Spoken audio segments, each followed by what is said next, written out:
Welcome back to another episode of Fringe Beyond Limits. Ah, You start every episode with a sigh. I know. It's like refreshing myself, like Yeah. hitting reset, Oh, okay. like freshening up. Yeah, no. Zestfully clean from the inside out. Zest. I used to use that soap. Yeah. Zest. It's a good soap. Yeah, now I use Dial. Dial. Yeah, do you guys use... Why is it called dial? You're not dialing anything. Okay, stop being stupid. So do you guys use... Just coming out with guns blazing. That's a good question. No, it wasn't. Yes, it was. It's just the name of a soap. But why? Okay, well, the shampoo Head and Shoulders aren't really made out of Head and Shoulders. But it's talk about your hair, which is on your head, and it's on top of your shoulders. Sometimes if you have long hair. No, that's makes not what sense. it's for. Oh my god! It's for the hair, the sculpt. So do you Well, guys use? it's for dandruff. I know Yeah. where you're going with your Yeah. question. Do you guys use like liquid soap or bars of soap? I've switched over to bar soap. Body wash. Yeah, liquid soap. Yeah. I've switched back To bars of soap. to bar soap. I feel as though bar of soap is more of a male thing. You say bar funny. Bar? The way you're saying it, you're like bar. Was Sounded it? like you said barf soap. No. I feel as though a bar of soap is more of a male thing. No. Because of prison? No, that makes sense. That's soap and a rope. That's more of a I male. thought it was just don't drop the soap. Well, yeah, that's why it's on a rope in prison, so Yeah, you can hang it around your No, neck. I think bar soap is coming back just like avocados and shit like that. Yeah, where did avocados go? Well, like they weren't trendy, they weren't cool, Oh. and I think bar soap is coming back. Oh, It's okay. making its resurgence. I enjoy a good bar of soap. Yeah. Yeah. I've been using Irish Spring lately. Ooh. Super throwback. Yeah, that is a big throwback. Feel like I'm in Ireland. Yeah, Arlen. Arlen. I like Dial because it's yellow, and it's one of the colors I can see. You can't see green? I can see green. Blue purple. Nope. Blurple. Nope. It looks like a blurple. What color is your shirt? Blurple. I know it's blue, camoed blue, right? Camel, no. It's a tie-dye. Or tie-dye, whatever the fuck it is. It's more of a cerulean. A cerulean, yeah. But I definitely see purple in here. What? Yeah, there's Yeah. no purple. I know Wouldn't it there's be cool to like see through other people's eyes Yeah. to see like what Yeah, they see color wise and yeah, Yeah. Like I see color. It's just half the time it's the wrong color.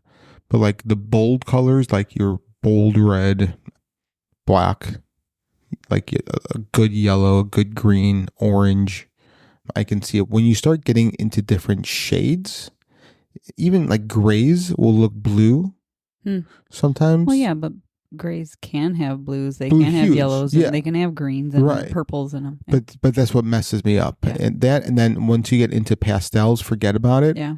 And then also it's the texture. So like towels, how they have a different texture than everything else, will throw off the color for me as well. Yeah, it's so fucking annoying. One time when we first bought this house, our old siding, what color it was? Green. Yeah. I thought it was, what did I say it was? Gray, right? No. No, beige. Yeah, it was like tan or beige, yeah. Yeah, so we had a repair guy coming and he couldn't find the house. I'm like, it's the second house from the corner. It's the beige one. And Missy starts laughing in the background. So the guy's like, all right, cool. I'll see you in a bit. And hangs up. And I look at him like, what the fuck is so funny? She's like, our house is green.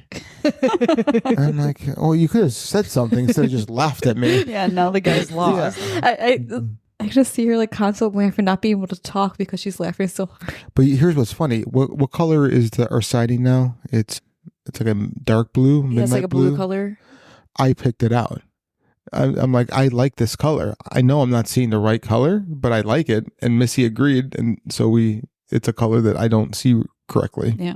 Have you heard the theory that blue wasn't originally a color? No. I'm probably going to butcher this, but Good. there was some Aboriginal tribe or something like Mhm. that people went to and tried to test this theory. So they had a white piece of paper or whatever with circle of dots, and it was green, green, green, green, green, green, blue. Mm-hmm. and they asked them which one was different, and everybody couldn't figure out what the different color was. And the person doing the researching was trying to prompt them, like, after some deliberation, they're like, okay, I can tell this one is different, but I don't know what it is. Mm-hmm. And he's like, blue, like the ocean or like the sky. And they just didn't have a word for blue, and therefore they didn't see the color blue. Oh, that's interesting. Yeah. Oh, that could be a future subtopic. Yeah, maybe. Yeah, that's fun. But I just didn't know if you could maybe train your brain that this, whatever color or whatever tone, whatever texture you're seeing, Maybe. can you train your brain? Maybe. I mean, like, my brain can't be trained. Yeah. Well, Yeah. But, we already know that. yeah. So, but maybe, I mean, that's an interesting thought. Can you train your brain to see differently? right. And that might go back to one of the other things that you said and that kept you up at night of what is it that we can't see? Because we only see X of the spectrum. Light spectrum, yeah. Yeah, maybe. That's interesting. Can you train your eyes to see more light spectrum than we really do? Maybe. I'm sure if you practice anything. Yeah, maybe. All right. So let's jump right into the things that keep you up at night. Do you guys want me to go first this time? Because it's rare that I go first, right? You never go first. Yeah. Yeah. So, all right. So this is one thing. I was thinking about this last week. We were talking about voices in our head. Mm-hmm. So I got me thinking one night that what if there are many souls in our body, but you are the most powerful one, and the voices you hear inside your head are the weaker souls talking to you? That's interesting. Like, was it the Pixar movie? Oh, yeah. With, Inside Out? Inside Out. Inside Out, yeah. So which one is driving your bus? Yeah. Probably anger. Since I'm Italian, that's really our go-to emotion, Yeah, that'd be interesting. Yeah, right? Just like the strongest soul that's inside you is the one that drives the bus. How would you measure strength? Just who's ever louder? I mean, that's how Italians measure. That it is how Italians measure. the loudest one gets heard. Yeah. I don't know. I mean, I mean, there's different things that make you strong. Well, what if every characteristic of your personality is just a different soul, and that's just where that one soul is its strength. So, so yeah. So I like that. Yeah. I get on board with that. Yeah. Right. That'd be interesting. So yeah. So that was mine. Thought provoking. Yeah. Which one of you two wants to go next? I'll let Brie go first. Okay. She's going to steal mine. I would laugh if we got something similar again. Okay. Why do people say that life is short when the reality is that is the longest thing we will ever experience? That's a good question. I think it's because of regrets. Because they never do what they really wanted to do. Maybe they just do what is expected of them. So that they don't have enough time to do what is expected of them and what they want to do. It's an interesting thought. Yeah. That's because we all bought and drank the Kool-Aid, if you will, social expectation. This like is nobody on their deathbed says, man, I wish I went to one more board meeting, and I wish I don't know. Well, I think to that point, no one on their deathbed says, oh, I wish I didn't do that. No, but I think it's usually more. It's always I should have done more what I wanted to do in life and less of what everybody tells me I have to do. Right. Yeah. Right. Yeah, but also you regret the things that you didn't do, not the things that you did do. More so, yeah. I think more people regret the what if. Right. Yeah. So that's why I like to just do it all. All the things. Just do it. Just do it. Nike it, baby. But then, like, once you, like, in our minds, this life is the longest thing we'll ever experience. But once we leave our physical body, no matter, I guess maybe it depends on your dogma, but, like, you're eternal. Sure. Like, sure. If we think we're bored now, just imagine eternity. No. Yeah, no, eternity is a long time. You can't wrap your brain around it because everything we know is finite. Right. Yeah. Right. Well, It is finite, but it's also we're stuck to this construct where our eternal body has a different construct that it's used to. Sure. Yeah, that's fair to say. Yeah. So I think it's really difficult, if not impossible, to try to understand eternity from this point of view. And I'm sure from our other point of view, it's normal. Yeah. And there was like I saw somebody had a video or a clip, and it was like, okay, so let's just go with the understanding, or, your soul or whatever is eternal. And, we're always wondering, why the heck did I come to Earth? Why am I doing, well, what's the meaning of life? Well, if you look at it from the reverse perspective, it's like, hey, how would you like to come to a place for a really short period of time? It's just a blip, and experience all these things. And it's going to be hard at some points. It's going to be easy in others. It's going to be happy. It's going to be sad. It's going to be all over the place, but it's really just a blip. Do you want to do it? Like, could be dangerous. You could get hurt, but you won't actually be hurt in the long run. You want to do it? Why not? It's a blip. Yeah. I got nothing else to do, like a roller coaster ride. Oh yeah. I firmly believe life is like a roller coaster, actually. Yeah. You get on, it's scary, it's wild, it's crazy, it's up, it's down, it's right, left, sideways, you're flipped on your head, and you get off the ride and you're like, I want to do that again. That was wild. That was cool. That was exciting. Or I got whiplash. Or I got sick. I need to rest a little bit and then before I come back. Yeah. That's an analogy I use often. That's a good one. I like that one. That's fun. I'm never going to do that again. And then you're right back in line. Oh, like, I'm going to do this. I once went on the American Eagle. Yeah. 15 straight times. How? That one gives me such a headache. So. The Screaming Eagle? So, no, the American Eagle. The American Eagle. At Great America, I think it's called the Screaming Eagle. No, it's American Eagle. It's the American Eagle. Yeah. It's called the American Eagle. It's the wooden one, right? Yeah, it's the American Eagle. Like one of the original ones there, yeah. Yeah, it's the American Eagle. Okay. Because it's red and blue. So it's American. So at my school, we had a lot of Navy kids. Mm-hmm. So they had Navy night once a year. So only Navy parents would be able to buy tickets. So they would buy tickets and I would go with them. So there was no lines for anything. Yeah. So basically just ran around. So the 15 straight times. Remember the shockwave? Yeah. Yeah. That one gives you a headache too. That one did give me a headache, but I did that 7 straight times. And then what's the one where you stand up? Iron Wolf. Also headache because your head like bangs on the Demon was the same way. Demon. Yeah. They still have Demon. Yeah. That's why Raging Bull was the best because your head can't bounce off of anything. You're only strapped in by your lap. Right. My favorite was Batman. Yeah, Batman was cool. That was a good one. Yeah. So, was it the American Eagle? There's a Screaming Eagle at Six Flags in St. Louis. Oh, okay. Well, that's good for St. Louis, but... Well, I haven't looked up Gurney. Oh, if you want to be wrong, you should.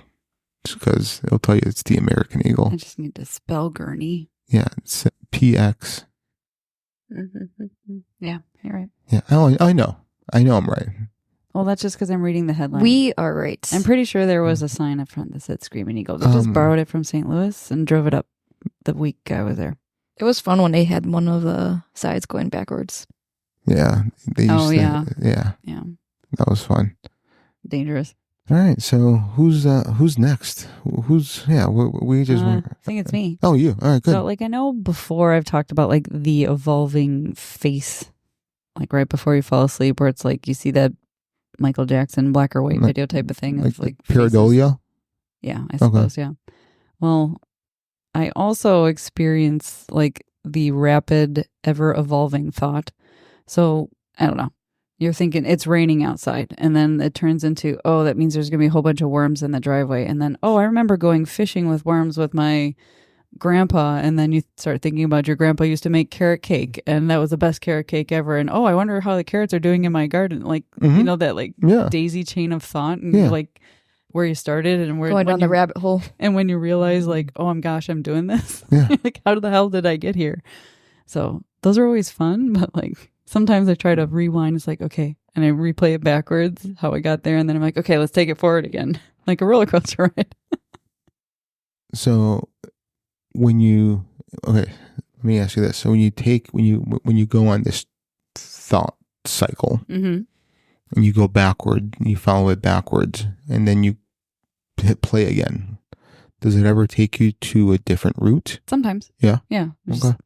Because you'll think of, okay, the carrot cake, and then you might think of, oh, this one time I was at a restaurant and had a carrot cake, and now you're going down a different path. Yeah. So I like it. Yeah. I like that. You know what? What is this, episode 22? Something like that. This is the first episode that I like both of yours. Oh, well, it's not for you to judge. Oh, we keep don't care us up at what night. you like. I'm not sure if you guys have been here for all episodes, but it's all about me, guys. No. I mean, no. People, Just as I said, no. people tune in to hear my voice and how sexy it is. That you know of. And I love them. Like when I start talking, when the music stops and you hear me go, "Welcome to another episode," I can hear the splatter Sick. hitting the ground from all the ladies listening. Just waterfall. Yeah. Definitely, that's going to be an image that's going to keep me up at night. Yeah, you're welcome. Not a good thought. You know, if you guys were creative in any sense of the word, you guys would have looked at me and been like, you know what, Frank, you're like an umbrella. Because when I'm with you, I'm never wet. That's a good one. I like that. I know. You guys, come like on. Yeah. Gosh. I'm not that creative of thinking like that. Creative and thinking are just too... Creative of thinking. Creative of thinking is just, yeah, exactly. All right. So you're welcome on that dig, guys. That was fun. I'm so happy Was you can it? insult yourself. Oh, I'm so good at it. I love self-deprecating humor. It makes me laugh. All right. So today, boys and girls, what are we jumping into? BDE. Big dick energy. Yeah. Sweet. I've been waiting for this episode for so long, where I don't get referenced at all. No. It's the show that's not all about you. No, it's not. It's Frank's fantasies. Yeah, it's only a couple inches is about me.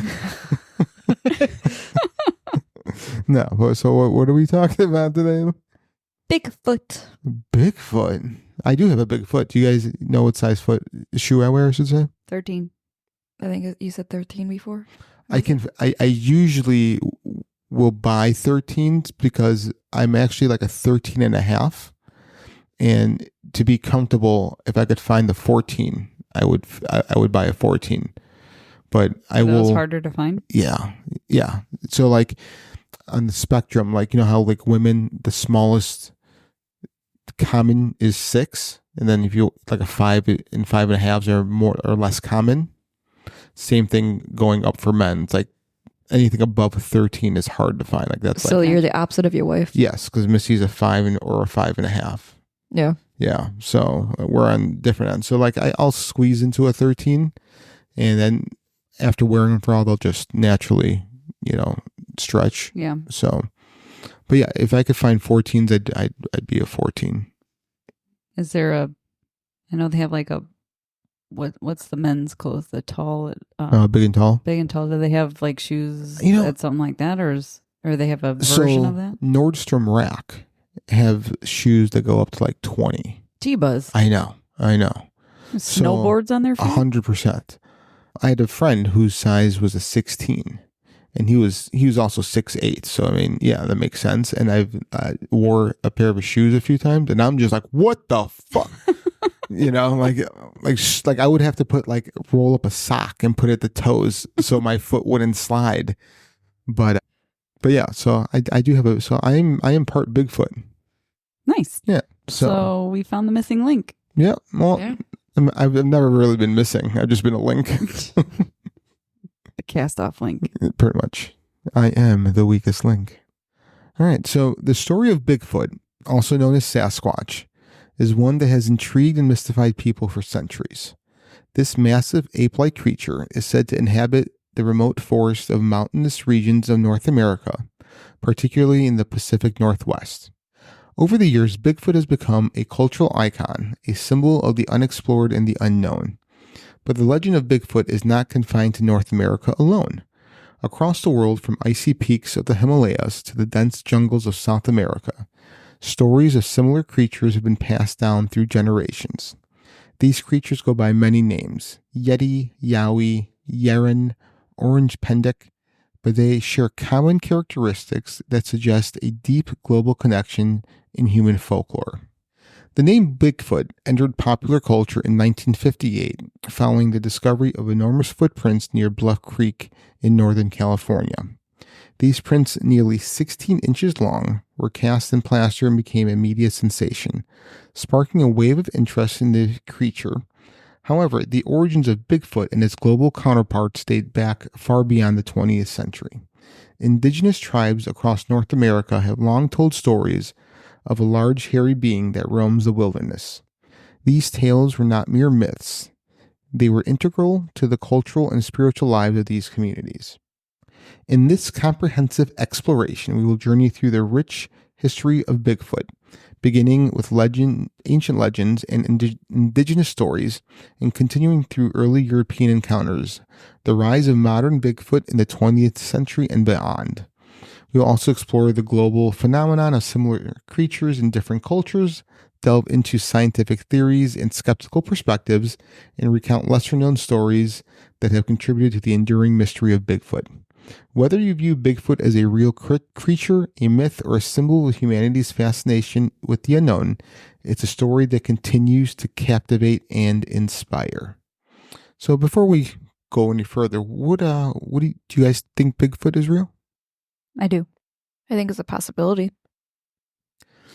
A possibility? Yeah. Okay. I mean, there's creatures and objects and whatever that are still not discovered yet by a human person, and what says that they don't exist. Do you guys know much about evidence that has already been obtained saying that it's real, or do you guys just know about like the myths and legends revolving around it? Some, but they're also like sometimes they're not conclusive enough. Sometimes it's just like the evidence that I come around or hear about is they're not 100%. Like, sure, 100% sure. Like 100% accurate. Like, okay. Sending in when they have like the feet casting, it's like the footprint casting. Something like that. Like, they don't know for sure if it's actually was created by an actual Bigfoot or someone hoaxing it up. Yeah. Right. Because when you do a cast, you can't really do much with it. Same thing when they find hair. They get it in. Sometimes they it could be from this animal, but it could be from this animal. Or they just like, it's unknown because it could be a mixture of different things in there. So it's always inconclusive. Yeah. Okay. Yeah. Why not? But sometimes I think like they say inconclusive because we don't have a living or dead sample to compare to. Right. I agree. I do believe they're real, but they're not going to come forward until even if somebody were to, I hate the fact that they have to capture or kill something to like prove it, but like even if they were to do it, that probably still wouldn't be enough proof for most people until ridiculous or extensive studies are done on it. Yeah. Yeah, because even if there's a clear picture out there, people are going to be like, oh, that someone just photoshopped that. Right. It's either blurry or it's too clear. Right. We've talked about that before. Yeah. All right. I think it's real. I think it's a real living being. And I think I've said this before in a prior episode, but people always say that we haven't found a body yet, right? Well, if it's in small numbers, like look at a black bear. We know they exist. We know they're in the wild, but how many times does a hunter come across a carcass of a dead bear? Never. There's too many predators and scavengers that tear it apart. So, and also, what if the Bigfoot community buries their dead on top of that? Like they can be that intelligent if they've been intelligent enough to avoid human contact, because we kill everything that we see. Yeah. So I think it's real, but we'll let the viewers make their own decision. The listeners, listen to me. Same difference. No, that's just me being stupid. The legend of Bigfoot is deeply rooted in the oral tradition of the indigenous peoples of North America. Long before European settlers arrived in the continent, Native American tribes had been telling stories of a large, hairy creature that lived in the forests and mountains. These stories varied from tribe to tribe, but many shared common themes. The creature was large, powerful, and intelligent, often possessing a spiritual or mystical significance. One of the earliest known references to a Bigfoot-like creature comes from the Coast Salish people of the Pacific Northwest, who called the creature Sasquatch. The word Sasquatch comes from the Halkomelin language spoken by the coastal Salish and roughly translates to wild man or hairy man. According to their tradition, the Sasquatch was a guardian of the forest, a creature that existed in harmony with nature, was wary of humans. The Chiles people, also of the Pacific Northwest, had similar stories of a creature called Sulish, a large hairy man who lived in the mountains. The Sulish was considered a protector of the wilderness, and some stories even describe the creature as having the ability to shapeshift into a human form. These tales were not mere folklore, they were an integral part of the spiritual beliefs of the Chiles people, who saw the Sulish as a symbol of the natural world. In Northern California, the Hupa people spoke of Oman, a giant hairy creature that lived in dense forests. The Hupa believed that the Oman was a powerful being capable of both great kindness and great wrath. It is said that the Oma would protect those who respected the land, but would bring misfortune to those who disrespected it. The Skookum, a term used by several tribes in the Pacific Northwest, was another version of the Bigfoot legend. The Skookum was often described as a cannibalistic giant, feared and respected by the people. Some stories depicted the Skookum as a fierce, aggressive creature, while others portrayed it as a more benign being that only attacked when provoked. These stories were not confined to the Pacific Northwest. Of course, across North America, different tribes had their own versions of the Bigfoot legend. The Iroquois of the northeastern United States told of the Stone Giant, a massive creature with a body as hard as stone that roamed the forests, seeking out those who broke tribal laws. The Lakota Sioux spoke of Chiatanka, meaning big elder brother, a wise and powerful being that lived in the mountains and watched over the people.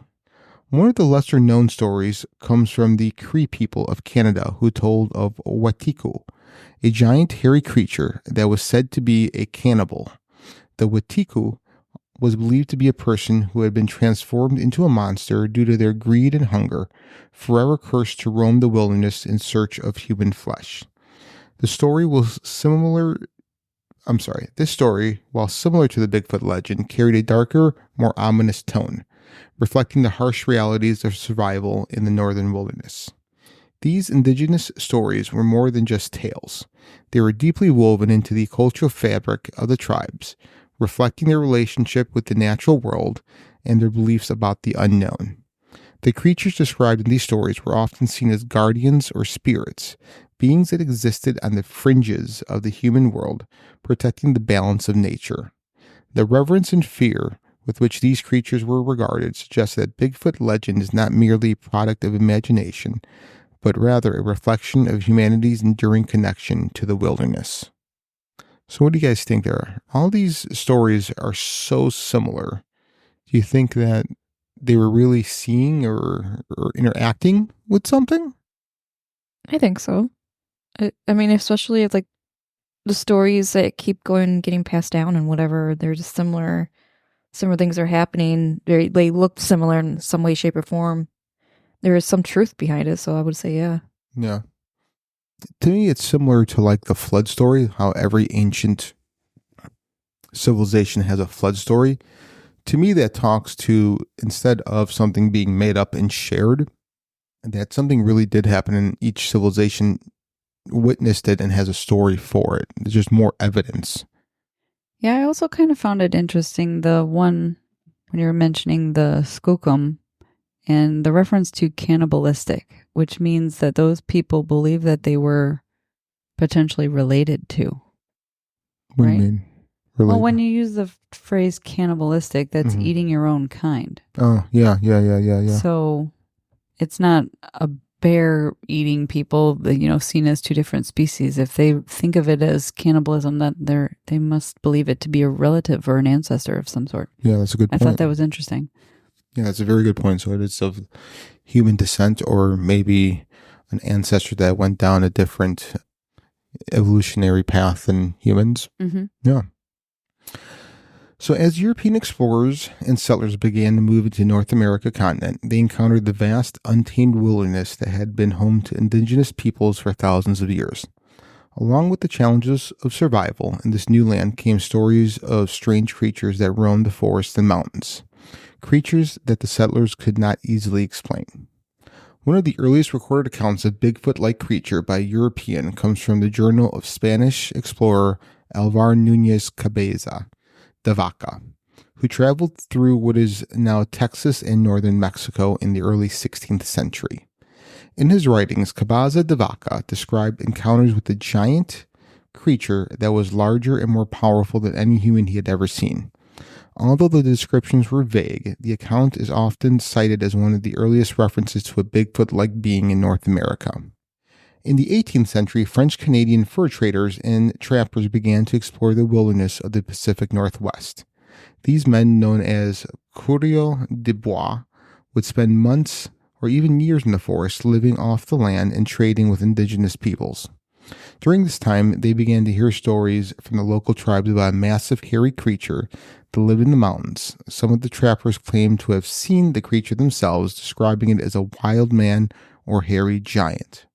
One such story comes from David Thompson, a renowned British-Canadian fur trader, surveyor, and mapmaker, who explored much of the Western Canadian and Northwestern United States in the late 18th and early 19th centuries.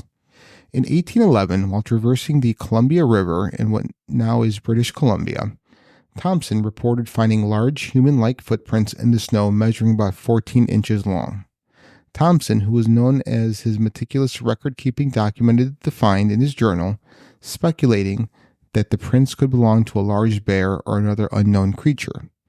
This discovery is often cited as one of the earliest documented encounters with Bigfoot in the region. As the frontier expanded in the 19th century, so did the stories of strange creatures in the wilderness. In 1839, a newspaper article in the New York Sun described the discovery of a wild man of the woods in Arkansas. The creature was said to be covered in hair, standing over 7 feet tall, and capable of extraordinary strength. According to the article, the creature had been captured by a group of hunters and was being held in a local jail. Although the story was likely exaggerated or fabricated, it helped to fuel public interest in the idea of a wild, uncivilized being living in the American wilderness. What if that was true and you have a fucking Bigfoot in a jail? That would be interesting. Can you imagine? Sir, you're being trespassed. Please don't return. That'd be fucking wild, man. Fuck. All right, so I just lost my place. Okay, there we go. All right, another well-known account from the 19th century comes from Theodore Roosevelt, 26th President of the United States and an avid outdoorsman. In his book, The Wilderness Hunter, published in 1893, Roosevelt recounted a story told to him by a frontiersman named Bauman. According to Bauman, he and a companion were trapping beavers. It's that cold for something. That's right. In a remote area of the Bitterroot Mountains, when they encountered a strange creature that walked on 2 legs, leaving large human-like footprints. The creature allegedly attacked and killed Bauman's companion, leaving the trapper with a deep fear of the wilderness. Roosevelt, who was fascinated by tales of the wild, included the story in his book, noting that Bauman was a man of strong character who would not easily be frightened. This account has since become one of the most famous early American stories of a Bigfoot-like creature. These early encounters and their frontier tales helped to cement the idea of Bigfoot in the American consciousness. While many of the stories were likely influenced by indigenous legends and the rugged, untamed nature of the wilderness, they also reflect the fears and uncertainties of the settlers who were trying to carve out a life in an unknown land. The idea of wild, hairy man living in the depths of the forest was both terrifying and captivating, and it resonated from the frontier spirit of exploration and adventure. Listen, tell you something. That dude, that Bauman guy, killed his friend. They had some sort of disagreement, and he killed them because they were beavering it. They were fighting over beavers. I bet they both wanted the hairy one, and neither wanted to touch the bald one. Savages. You know. All right, so the 20th century marked the turning point in the legend of Bigfoot, transforming it from a regional folklore into a global phenomenon. This area saw the first widespread media coverage of Bigfoot sightings, the development of Bigfoot as a pop culture icon, and the beginning of organized efforts to prove the creature's existence. The modern Bigfoot craze began in 1958 when Jerry Crew, a bulldozer operator working near Bluff Creek in Northern California, discovered a series of large footprints in the mud. The prints measured nearly 16 inches in length. Real quick, if you divide that by 2, still bigger than me. The prints measured nearly 16 inches in length and had a distinctly human-like shape. Crew and his fellow workers were baffled by the discovery, and after several footprints were found, Crew decided to cast the prints in plaster. He took the cast to a local newspaper, which published a story about the mysterious creature, dubbing it Bigfoot. The name stuck, and the story quickly spread across the United States, capturing the public's imagination. In the years following the Bluff Creek incident, reports of Bigfoot sightings began to pour in from across the country. People claimed to have seen a large, hairy creature in remote forests, often describing it as standing between 6 and 9 feet tall, with a muscular build and a distinctive odor. Some witnesses even reported hearing eerie howling cries or seeing the creature's glowing red eyes in the darkness. One of the most famous pieces of evidence from this period is the Patterson-Gimlin film, shot in 1967 by Roger Patterson and Bob Gimlin near Bluff Creek, the same area where Jerry Crew had found the footprints 9 years earlier. The film, which lasts just under a minute, shows a large ape-like creature walking upright through a clearing. The creature, later dubbed Patty, has a massive frame covered in dark hair and moves with a distinct fluid gait. The Patterson-Gimlin film has been analyzed and debated for decades, with some experts declaring it a hoax, while others believe it to be genuine evidence of Bigfoot's existence. The 1970s, actually, let me pause there for a second. So, with the Patterson-Gimlin film, someone did come out, I want to say in the 80s, that said that he built or created the costume for them and that it's a hoax. Do you think him saying that is a hoax? Maybe. Yeah, like did he just say to get recognition or get some clout? Yeah, maybe. But get his name out there. But I think he was also, if I remember the story correctly, I wish I would have put it in here. He did do costumes and stuff for Hollywood at the time, but if you watch that tape, the creature moves so fluidly, and you can not robots for the team. Yeah, it's not, and it's also, people have pointed out, I didn't see it, but people point out you could see the muscles underneath the hair and the skin move and contract, and where you couldn't do that if I was wearing an ape suit. Unless it was a skin tight ape suit. But it wasn't skin tight. Even so, you still couldn't see my bicep flexing. But if I'm remembering this video, it's walking and it stops and it turns and looks back. Right. So like if you're in a costume, like skin wouldn't move. Right. Or a costume wouldn't move the way skin would move. It would bunch up when you turn around instead of, So, just wanted to throw that out there. The 1970s and 80s saw a surge in Bigfoot sightings, fueled in part by the growing popularity of the creature in popular culture. Television shows, movies, and books about Bigfoot became increasingly common, and the creature began to appear in advertisement, toys, and other merchandise. The idea of Bigfoot as a mysterious, elusive being living in the remote wilderness captivated the public's imagination, and the legend continued to grow. During this time, several researchers and enthusiasts began to devote their lives to the search for Bigfoot. Organizations like the Bigfoot Field Researchers Organizations were established to investigate sightings, collect evidence, and promote the study of Bigfoot. These researchers, often referred to as Bigfoot hunters, ventured into remote areas with high-tech equipment, hoping to capture definitive proof of the creature's existence. One of the most prominent Bigfoot researchers of the era was Grover Krantz, an anthropologist. I can't say it. Anthropologist. Thank you. At Washington State University. Anthro-apologist. Words are hard for me. At Washington State University, Krantz was one of the first academics to take the study of Bigfoot seriously, arguing that the creature could be a surviving species of Gigantopithecus. I could say that. Yeah. A giant ape. But you can't spell it. Right now. XY. A giant ape that lived in Asia millions of years ago. Krantz's work helped to legitimize the search of Bigfoot in the eyes of the scientific community, and he became a leading figure in the field of cryptozoology, the study of hidden unknown animals. Do you think he got his degree at that online place? Do you think that online place has like a hall of fame of cryptozoologists that went there? Maybe. We should look into. Yeah, we need to look at it. I want to see all the graduates. I do.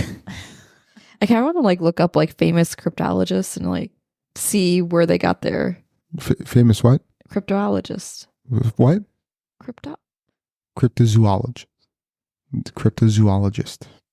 Anyways. You're saying cryptologist. Anyways. That's like Bitcoin. Anyways. To see where they look at their resume and see where their degree is from. Yes. I would like to do that too. Do you think instead of like caps and gowns, they wear like fuzzy feet and they dress up as their favorite cryptoid? Their favorite cryptid? They wear a mask of their favorite cryptid. You got Mothman. Got the Kraken just coming out. You got Nessie just waddling in there. That would be amazing. I want to go to that graduation. Actually, it's a parade. They build their own float of their own famous fraternities, and they rush. I'm rushing Alpha Beta Bigfoot. Alpha Beta Kraken. Theta Pi more, please. Despite the growing interest in Bigfoot, physical evidence remained elusive. Footprints were found, hair samples were collected, and audio recordings of strange howls were made, but none of this evidence was conclusive. The lack of definitive proof led some to dismiss the Bigfoot phenomenon as a myth or hoax, but for others it only added to the allure and mystery of the creature. The legend of Bigfoot is not unique to North America. Around the world, different cultures have their own versions of a large, mysterious ape-like creature that roams the wilderness. These creatures go by many names and have different characteristics, but they share a common theme. They are elusive, powerful, and often feared by the people who believe in them.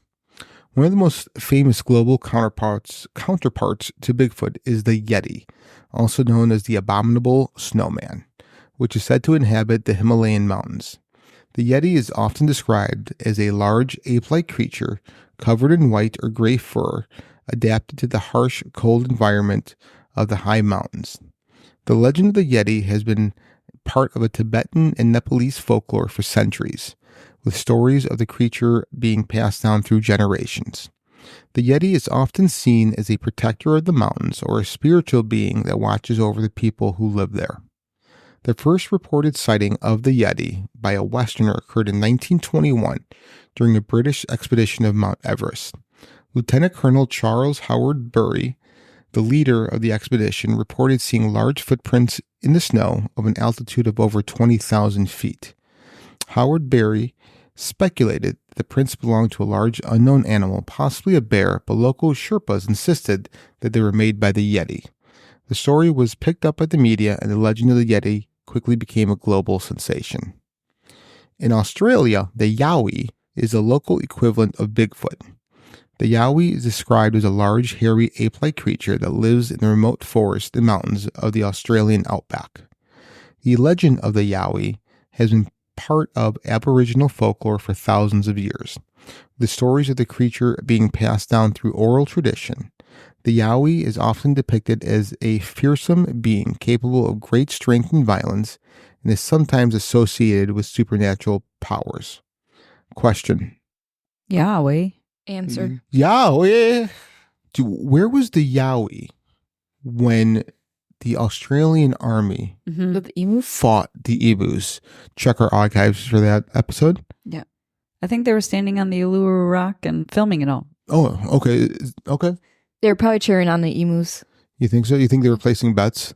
Oh, yeah. Or maybe they helped develop the strategy and like emus, do this, do that. Oh, yeah. They could have been the And they generals were- for the emu. Yeah, they And could they have been were- the generals. They were talking to them telepathically? Yeah. Yeah, I think so. Okay.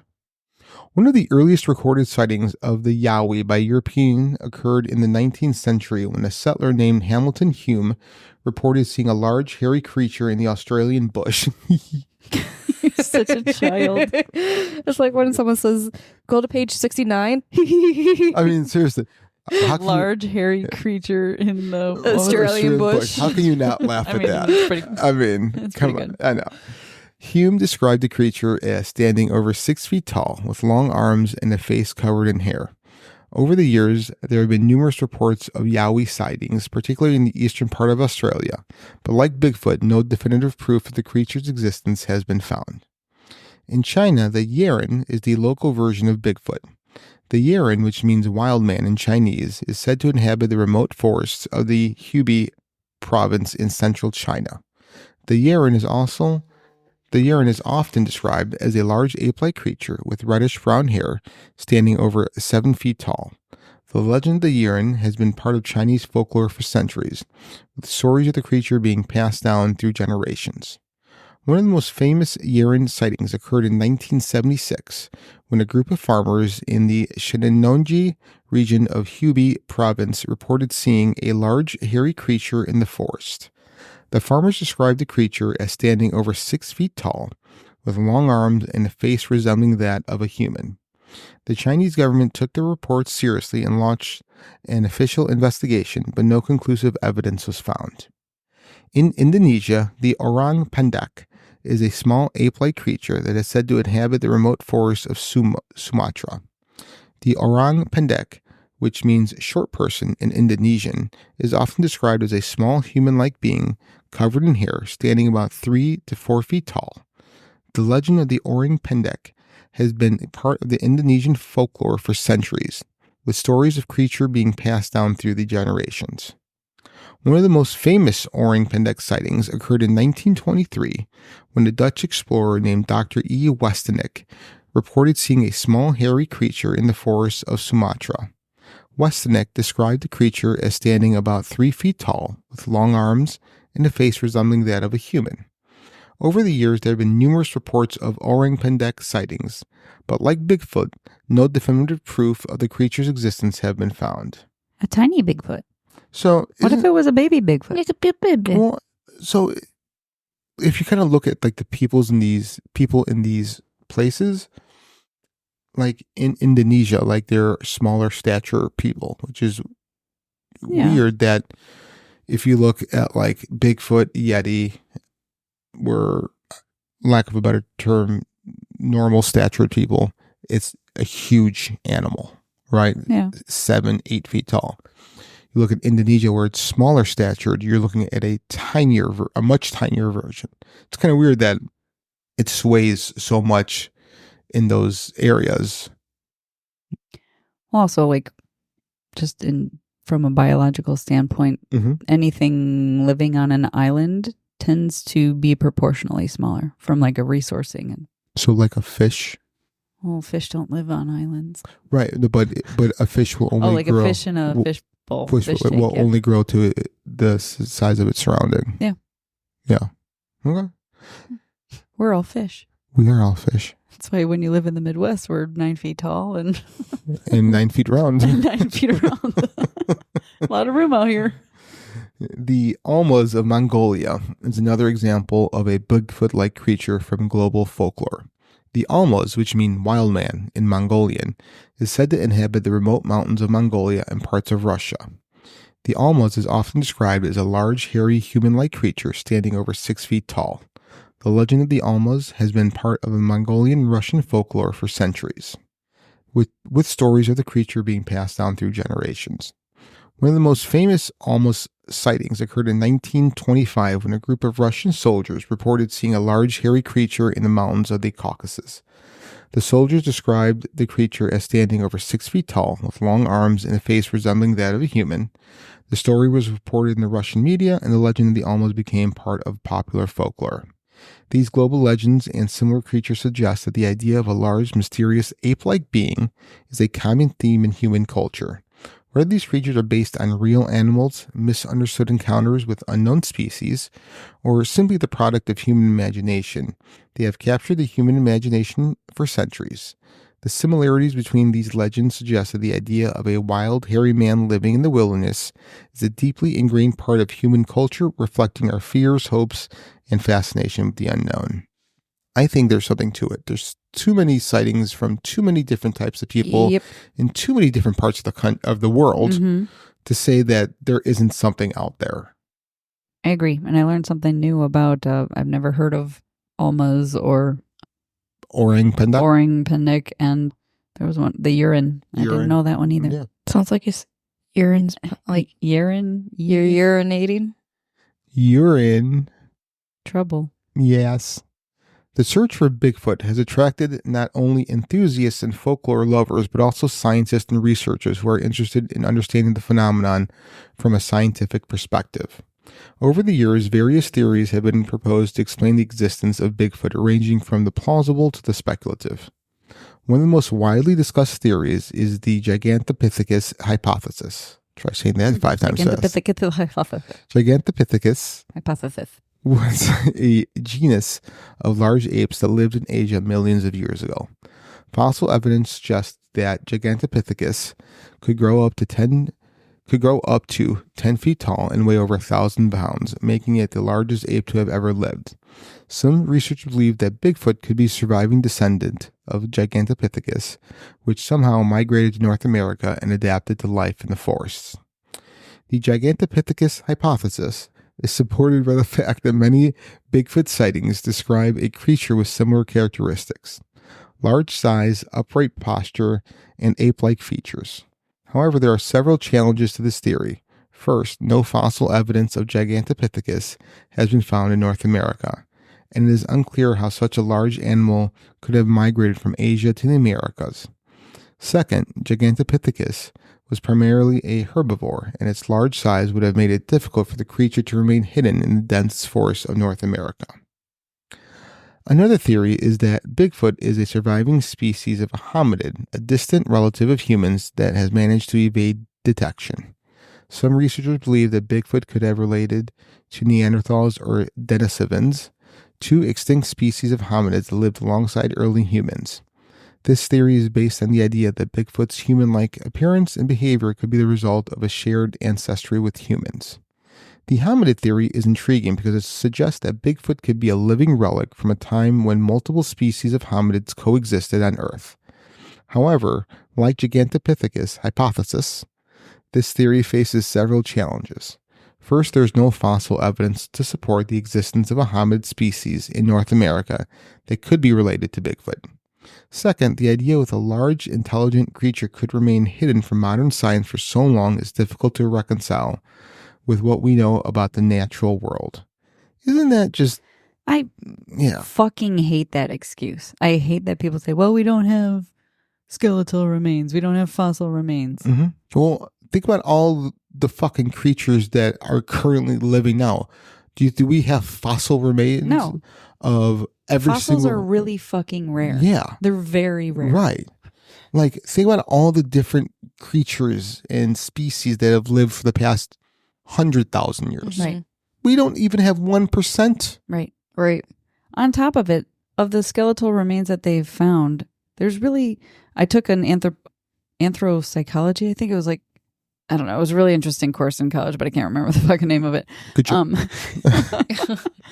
But like, of the skeletal remains that we've found, there's even no guarantee that they are separate species in the first place. Mm-hmm. Like, if you look at the skull of a gorilla, a mm-hmm. silverback gorilla, of a female silverback gorilla versus a male silverback gorilla, mm-hmm. they are completely different sizes and different shapes, because the male silverback has that big forehead plate and everything like that. So to say that, like, we don't have the link, we don't have this, they could be talking about potentially similar species, or it just makes me mad. Yeah. It just makes me fucking mad.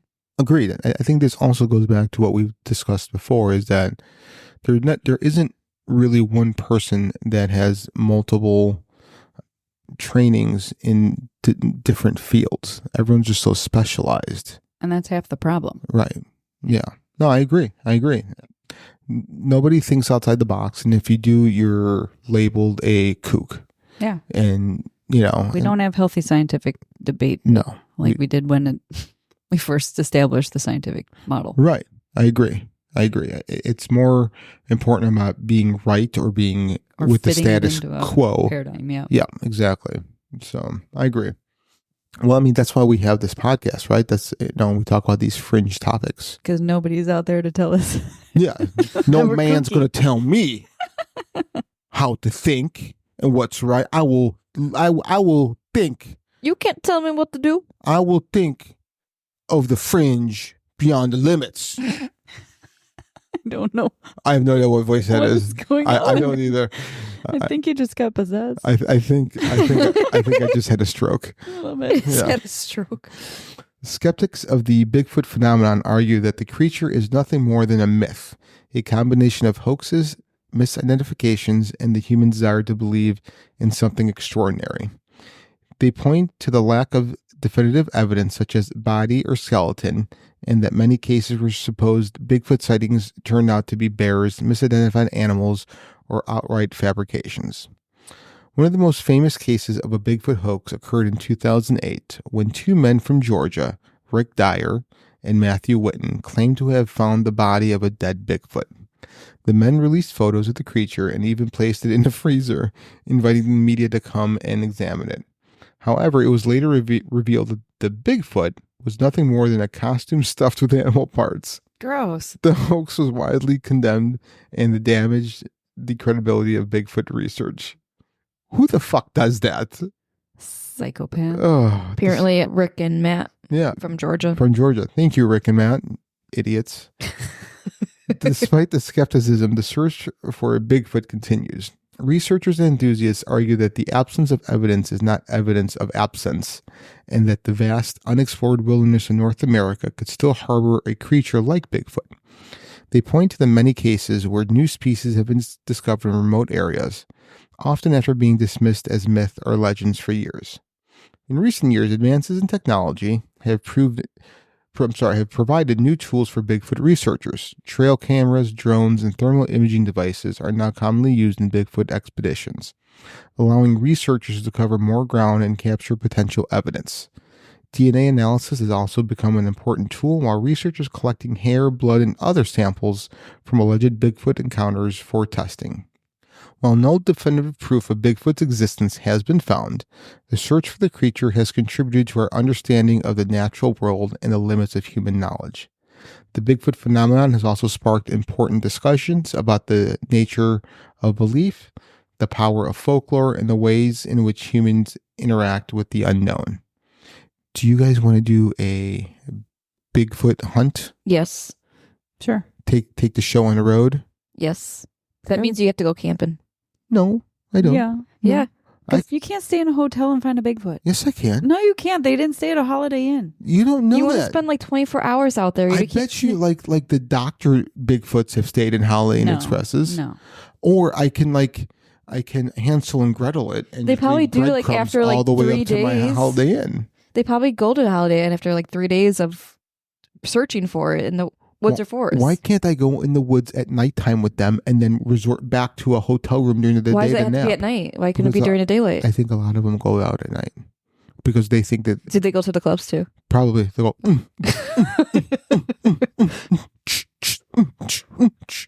Yeah. Your club music blows. Well, that's not all that blows around here. Brian would be very disappointed. Well, Brian, no one cares. I can't do good club music.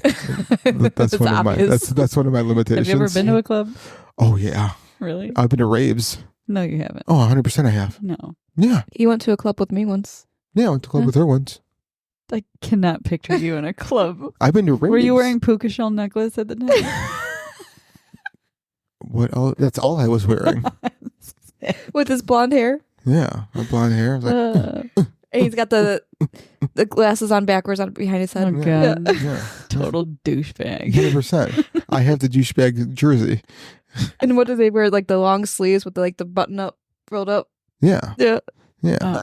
Not like the multiple polos, the Oh, pink polo. That too. I mean, it depends what I feel like, you know. You know, me and Bobo Baggins, you know, used to party together. Frosted tips. Yeah. Frosties tips. Gross. No, but I've been to raves. I do not believe this. Oh, 100%. I can't picture you dancing. Oh, I wasn't dancing. I You're was just wiggling like white boy wiggling. I was doing the white boy wiggle, with like the white boy overbite wiggle. with the teeth. and like, then I would have a drink in my hand. Usually roofied myself, and just try to pick up the rave chicks. And you wait for the girls to come to you, With- and you just stand there doing the with- exact same yeah. thing. Are they grinding up against my you? free hand I was doing with the glow stick. Oh, You know, I God. was dancing. No. Yeah, baby. No. I Remember was- this for next week. Things that keep me up at night. Picturing Frank at a Frank rave. in a puka shell Yeah. necklace. I'm Italian. Gold chain wearing stallion. No, God. Oh, good. No. Yeah. No. All right. While many Bigfoot stories have become widely known, there are countless lesser known encounters and reports that have contributed to the legend. These stories, often told by ordinary people living in remote areas, provide a glimpse into the many ways in which the Bigfoot phenomenon has touched people's lives. One such story comes from a small town of Fouke, Arkansas. Do you think that's how you pronounce it? It's Fouke. Fouke? Folky? Fouke? Fuki? Fouke, Arkansas, where residents have reported sightings of a creature known as the Fouke monster That's also Fuck you. since the 1940s. The Fouke monster is described as a large, hairy, ape-like creature that roams the swamps and forests near the town. In 1971, the creature gained national attention when it was featured in the low-budget horror film The Legend of Boggy Creek. The film, based on local reports of the creature, became a cult classic and helped cement the Fouke monster as part of the Bigfoot legend. I know what we're watching. Wouldn't it be funny if I was like, I've seen that film? I would throw you through a fucking window. Fuck you. I'm pretty sure that was a low-budget porn, not a horror film. Maybe. Boggy. There is a market for that. There is. Yeah, the Bigfoot erotica. Yeah. We should have read a Bigfoot erotica story. We should have. Next episode. All right, next one. Another lesser known story comes from the state of Ohio, where residents have reported sightings of a creature known as the Grass Man. Since the 1800s, the Grass Man is described as a large, hairy, human-like creature that lives in the dense forest and grasslands of Ohio. In 1978, a family in Minerva, Ohio, reported multiple sightings of the Grass Man near their home, including an encounter where the creature allegedly threw rocks at their house. The story was covered by local media, and the Grass Man became part of Ohio folklore. In the state of Florida, residents have reported sightings of a creature known as the skunk ape since the 1960s. Of course, Florida would have the skunk ape. Duh. We have the Fouke monster, we have the Grass Man, and then the skunk ape. The skunk ape is described as a large ape-like creature with strong, unpleasant odor, resembling the scent of a skunk. The creature is said to inhabit the swamps and wetlands of Florida, particularly the Everglades. In 2000, a series of photographs allegedly showing the skunk ape were sent to the Sarasota County Sheriff's Department, sparking renewed interest in the creature. While the authenticity of the photos remains debated, the skunk ape continues to be a popular part of Florida folklore. One of the most intriguing, lesser-known encounters occurred in 1973 in the small town of Whitehall, New York. Several police officers reported seeing a large, hairy creature near a rural road on the outskirts of town. The officer described the creature as standing over 7 feet tall, with red eyes and a powerful build. The sighting was taken seriously by local authorities, and an official investigation was launched. While no definitive evidence was found, the incident became known as the Whitehall sighting, and is considered one of the most credible Bigfoot encounters in the United States. In addition to these regional stories, there are countless other reports of Bigfoot encounters from all over the world. From the jungles of South America to the forests of Siberia, people continue to report sightings of large, hairy, human-like creatures. These stories, while often dismissed by skeptics, provide a rich tapestry of folklore and legend that has helped to keep the Bigfoot phenomenon alive. Ba-na-na-na-na-na. Na-na-na-na. Phenomenon. Ba-na-na-na. Who do you think would win? Mhm. Skunk ape Mm-hmm. or an alligator? Full grown. Skunk ape. Skunk ape. Yeah, I'm pretty sure he But would. alligator has teeth.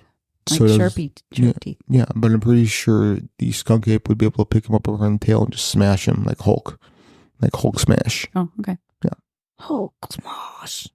The search for Bigfoot has become a global phenomenon, with researchers, enthusiasts, and adventurers from all over the world dedicating their lives to finding proof of the creature's existence. Organizations like the Bigfoot Field Researchers Organizations have sprung up to coordinate expeditions, collect evidence, and share information about sightings and encounters. One of the most famous Bigfoot hunters is Dr. Jeff Meldrum, a professor of, why can't I say that word? Anatomy. Anatomy and anthropology at Idaho State University. Meldrum was spent decades studying footprints, hair samples, and other evidence associated with Bigfoot, and he's one of the few academics to publicly support the possibility of the creature's existence. Meldrum's work has helped to bring scientific rigor to the field of Bigfoot research, and he has become a leading figure in the search for the creature. Another well-known Bigfoot researcher is Cliff Barackman, a co-host of the television show Finding Bigfoot. Barackman has spent years investigating Bigfoot sightings and conducting field research in some of the most remote areas of North America. His work has taken him to locations across the United States, Canada, and beyond, where he has interviewed witnesses, analyzed evidence, and researched the signs of the creature.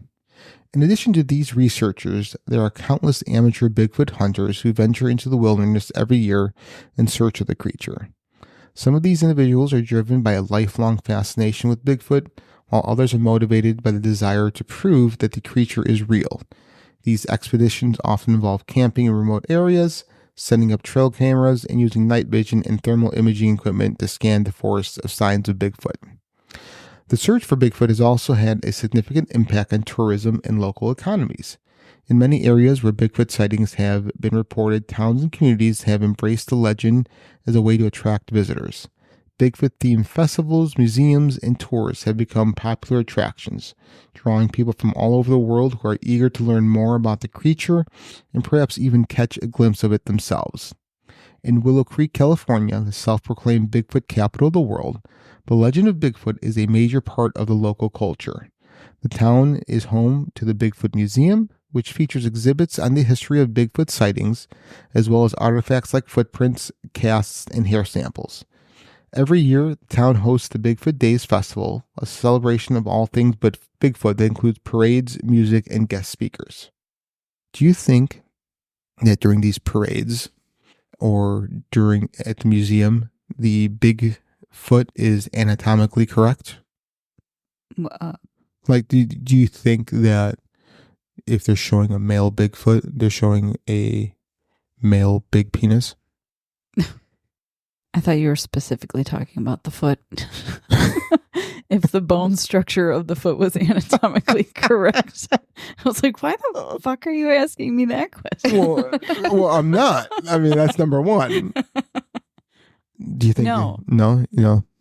Look at statues of David and stuff like that. They got little penises. Eepy. Yeah, they got wee-wees. Hi, little pee-pee. Okay. Cute. Aww. Oh, tickle, tickle, tickle. All right. So your answer is no. No. Okay. All right. For the foot too. Okay, and for the foot. Bigfoot has also become a significant part of popular culture, appearing in countless books, movies, television shows, and video games. From the 1972 horror film The Legend of Bogger Creek to the 1987 family comedy Harry and the Hendersons. Love that movie. That was a good one. That was a good movie. I did like that. Bigfoot has been portrayed in a variety of ways. It was a show too. Maybe it was a spin-off show. I just remember watching the sitcom or whatever. Yeah, I think you're right. I think it was a show as well. Bigfoot has been portrayed in a variety of ways, from terrifying monster to lovable, gentle giant. The creature has also appeared in episodes of popular TV shows like X-Files, South Park, and Supernatural, further cementing its status as a cultural icon. In recent years, the internet has played a significant role in keeping the Bigfoot legend alive. Social media platforms, YouTube channels, and online forums have provided a space for people to share their encounters, discuss theories, and connect with others who share their interest in the creature. The internet has also made it easier for researchers and enthusiasts to collaborate and share information, leading to new discoveries and insights into the Bigfoot phenomenon. The legend of Bigfoot is one that has captivated people for centuries, and it shows no signs of fading away. Whether you believe that Bigfoot is a real creature, a myth, or simply a product of human imagination, there's no denying the impact that the legend has had on our culture and our understanding of the natural world. Bigfoot represents the unknown, the unexplored, and the possibility that there are still mysteries out there waiting to be discovered. The search for Bigfoot is about more than just finding a creature. It's about our desire to connect with the wilderness, push the boundaries of our knowledge, and to explore the limits of what we know. As long as there are vast, unexplored wildernesses and people willing to venture into the unknown, the legend of Bigfoot will continue to live on. The creature may be elusive, but the search for it has brought people together, inspired countless stories, and fueled our fascination with the unknown. In the end, the mystery of Bigfoot is not just about the creature itself, it's about the journey, the exploration, and the enduring human spirit that drives us to seek out the unknown. Whether or not Bigfoot is proven to exist, the legend will continue to captivate and inspire for generations to come. So do you guys think it's real? I do. Well, so I was hoping you might like touch on a weirder theory. Yeah. So I know you've heard of Daryl Anka. I know you're not the biggest fan of Bashar. Sure. But he had an interesting theory or channeled message, if you will. Take it with a grain of salt, I suppose, depending on your belief. Yeah. But so he had a thought of, or a message that Bigfoot essentially was evolved from the natural evolution of the hominid species of Homo habilis and Homo erectus, and that the Anunnaki, when they came and they messed with the DNA of those individuals, or Homo habilis and Homo erectus, they eventually created Homo sapien. Mm-hmm. Obviously, they didn't mess with the DNA of every single creature on this planet. So those who didn't have any DNA messed with are the natural, have evolved into Sasquatch or Bigfoot. So essentially, if the Anunnaki never came in and messed with the DNA, we would all be Sasquatch and we would all be Bigfoot right now. And another theory or another item that he had on there was that being that they've evolved naturally with the planet Earth, they've identified Bigfoot, Sasquatch, have identified naturally causing interdimensional vortices, and therefore they can slip, walk, and move in and out of one reality to the next. So that might be a possible answer as to why we haven't found them and why they. So. No, I am a fan of Bashar. Oh, I thought you were one of the naysayers of Bashar. I'm not sure how real it is, but I am a fan of his message. Daryl messages, Yeah. I don't know. I don't know. My jury's still out on that, but no, the messages are very positive. Yeah. And very cool. So, yeah. So I think it's real. Okay. I've always had a feeling that they were just. I kind of agree with, before I even heard of Bashar, but like the natural evolution of one of the hominid species on this planet Earth. Mm-hmm. Yeah. So, I mean, they obviously live in remote areas.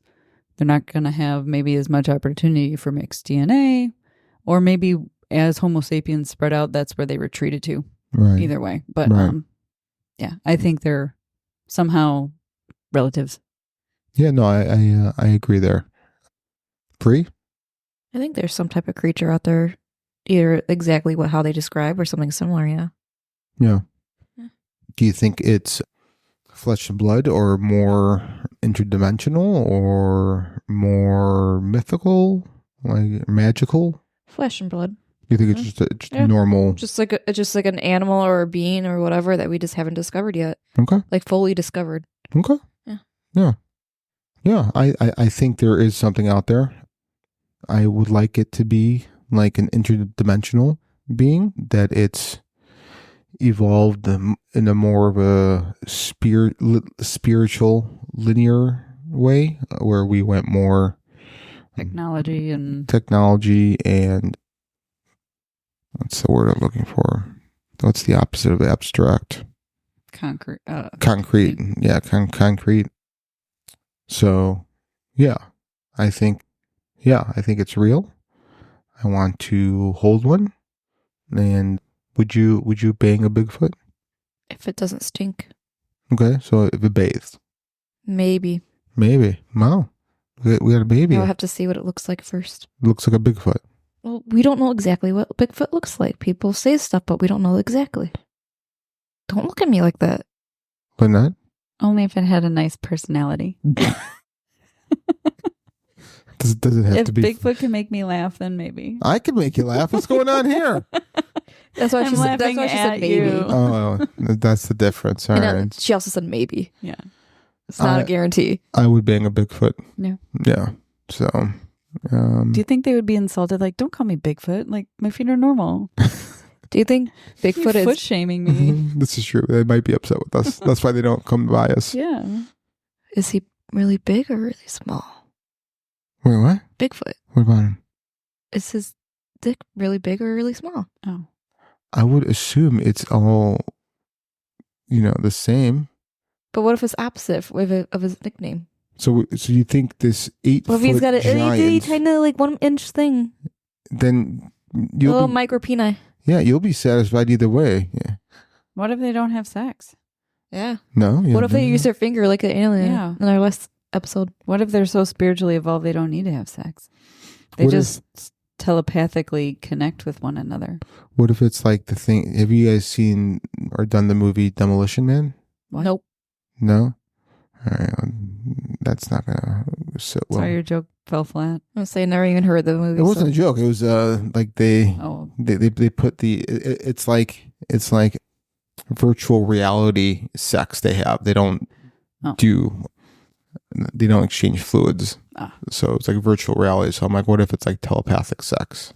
Maybe. Yeah, it wasn't a joke. It was actually a serious question. Yeah. Maybe. Yeah. Maybe they're so evolved they don't need to, and All they right. don't need to create. Maybe that's not how they create more baby Bigfoots. So let me ask you this. Would you be prone to have more or less partners if everything was more virtual reality when it came to sex?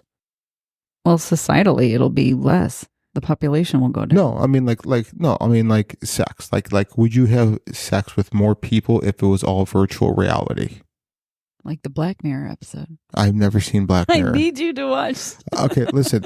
There's so many movies that you need to do for me. We'll just do a movie swap. I think Lynette's list is easier for you to watch stuff than rather than the opposite. Don't stick up for her. But I'm going do to it if I want. expect a full book report. Like 16 pages, like how she did. Please, organized color code and sticky notes would be great. Yeah, no, that's not happening. Little tabs sticking out. No, that's not happening. Oh, well. I didn't do book reports in school. This isn't a book report. This is for fun. Yeah, that's not fun for me. Nowhere near fun. So, all right. Well, that was Bigfoot. That was Bigfoot. Yeah, that was sexy. Yeah. I love big hairy feet. Do you think they get pedicures? Who would give them pedicures? Each other? Oh, I if mean, they give good tips, I don't think anyone would care. Okay. Yeah, I'm just saying. Yeah. No, that's great. Good tips. That's a good Well, tip. that was good. We started with the Mac Daddy of them all.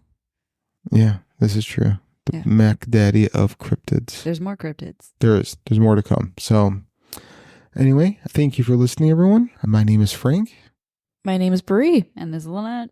and you've been listening to Fringe. Beyond Bigfoot Limits.